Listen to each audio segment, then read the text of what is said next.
Hello and welcome to The Excerpt. I'm Dana Taylor. The high-profile resignation of Harvard's first black president, Claudine Gay, has once again thrust the diversity versus meritocracy debate into the national spotlight. Gay had assumed the office of the Harvard presidency just 2 days after the Supreme Court overturned affirmative action last summer, ending a 50-plus year national policy aimed at improving opportunities for minority students. Today, diversity, equity, and inclusion programs, or DEI, are currently under fire at colleges and universities across the country. How do we reconcile the tension between honoring individual meritocracy and the need for systemic changes to address historical inequities? Joining me now to discuss the current state of DEI in higher education is Design Observer Editor-in-Chief Ellen McGirt, an expert in DEI in business. Thanks for joining us on The Excerpt, Ellen. Dana, thank you so much for having me and for hosting this important conversation. First, let's break down briefly what brought down the former Harvard president, Claudine Gay. Her leadership first came under scrutiny during a December House hearing about anti-Semitism on campus, but then came accusations of plagiarism that eventually led to Gay's resignation. She recently wrote an op-ed in the New York Times entitled, "What Just Happened at Harvard is Bigger Than Me." What happened here? You know, it is hard not to look at this as a successful, concerted campaign against Dr. Gay. And this is the theme of 2024, I'm afraid. It's certainly been supported in all my reporting and all of the conversations I've been having with DEI experts in business and beyond this year. There are so many elements of this to discuss. There's the treatment of women in academia. There's a treatment of students in academia, people of color in particular, sloppy research citations. Something has captured absolutely everybody's imagination. But from my perspective and my reporting, this is an example of a small number of very powerful people with big voices and big platforms seeking to influence institutions around race. And it began with the story around her lack of credentials, that she was a diversity hire. There were problems with her PhD and her research. Then there was financial pressure brought forth by a very wealthy, powerful alum and donor named Bill Ackman. And then there was a political aspect of this, where, Dr. Gay and two of her colleagues from other universities spoke publicly. It was an unsatisfying answer that they had about free speech and anti-Semitism on campus. And those three things together became the perfect three parts of a campaign to end her career too soon. So let's take these elements one by one. As you mentioned, several other university presidents from MIT and Penn State were also questioned by Congress at those hearings. Penn State's president, Liz Magill, subsequently stepped down, while MIT's president, Sally Kornbluth, is now facing increasing pressure to resign. This was, of course, against the backdrop of the ongoing Israel-Hamas war. In Gay's op-ed, she admitted that she fell into a well-laid trap. That's how she put it. What, in your opinion, was the trap? It's become increasingly impossible to have difficult, nuanced, complex conversations about all kinds of issues publicly, particularly in the political sphere. Everything does feel like a trap. I think that Dr. Gay and her colleagues gave a nuanced and legally correct answer about anti-Semitism and protests on campus and what the policies for anti-bullying and free speech were on campus, but they were wholly unsatisfying. They were incomplete, lacked empathy, and they became easy targets for, well, if this is how you are behaving on campus and there's anti-Semitism on campus and certain students aren't safe there, then the dominoes fell from there. Okay, let's get back to Gay's resignation, though. In the end, it wasn't Gay's comments at the hearing that led to her resignation, but allegations of plagiarism that were made shortly afterward. The underlying suggestion was that she was offered her leadership position because of DEI policies, and it was echoed by conservative leaders such as Christopher Rufo, a far-right activist who largely took credit for Gay's downfall. Are questions related to her qualifications valid? Was she held to a different standard? So I'm so glad you raised that. I mean, he doesn't just take credit. He's just taking a victory lap. He actually used the disgraceful word scalp.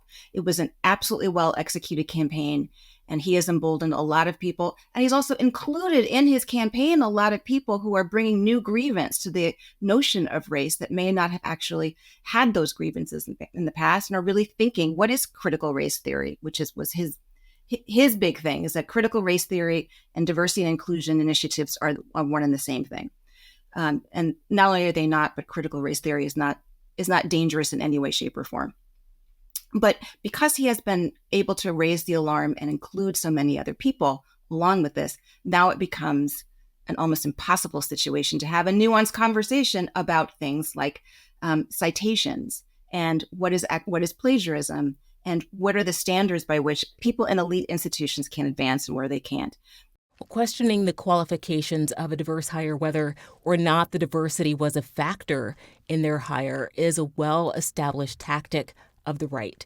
And this gets back to the argument of diversity versus meritocracy. Affirmative action was overturned last year, as we already mentioned, but DEI programs are still active at institutes of higher education across the country.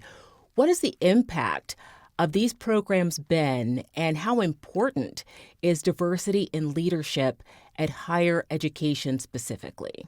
The affirmative action and higher education has been being curtailed over a number of years, particularly in Penn Public Schools, for a long time. But they have been enormously helpful and enormously valuable to the culture of institutions, to the student bodies, to the way pedagogy and curriculums have evolved over the years, enormously helpful. And losing affirmative action as just one of many tools in creating a good and robust and vibrant environment was really a loss. There is no meritocracy for legacy admissions, right? Like that, there is no meritocracy for people who've gotten their job on the golf course, or traditional ways that people have networked. People who are already powerful have networked to get their jobs. If you want to explore the high cost of meritocracy, we just think about the enormously talented people who don't come from central casting, who are not coming through the typical pipelines of talent, to be able to be able to go to school, to be able to prove themselves at work, to be able to innovate, to be able to bring new ideas to the marketplace. The meritocracy issue is not in the people of color or underrepresented people side. It is in the majority culture side. Now, I know that you focused a lot of your coverage on diversity in the business world. Corporate DEI programs gained momentum in 2020 following the murder of George Floyd. There are many conservative groups who are actively and openly targeting these programs. They argue that prioritizing diversity exchanges one type of discrimination for another. How are they working to dismantle DEI programs in the corporate world? It's the same playbook. These annoying, targeted lawsuits that are frightening to people, and that can burn a lot of time and money, especially if you're not well established. There has been a very long and very, very specific and strict history of what businesses can do when it comes to race and hiring and development and inclusion and all those kinds of things. Everything is in place. It just doesn't feel the same. It feels more fraught. But if you personally were on the bubble, or you didn't understand the diversity initiatives that were happening around you, or you were worried about making a mistake, this is the time when you were seeing people who would have been allies who are disappearing from the conversation. And that's having a really, real chilling effect internally. But these lawsuits are going to continue. These actions are going to continue. They're going to continue in the same jurisdictions that happened and for the education battle, because that's the pathway back to the Supreme Court. We're going to have the exact same conversation, probably sooner rather than later, about affirmative action and legalities. It's going to go to the Supreme Court in the business sphere. But the truth is, these things are not illegal. People are just not prepared to have this conversation. Well, you told us that you spent the summer crisscrossing the country talking to DEI professionals and other experts, lawyers on the front lines of these battles, just getting a sense of what's animating anti-DEI forces and how leaders are or aren't responding. What are some other things that you learned?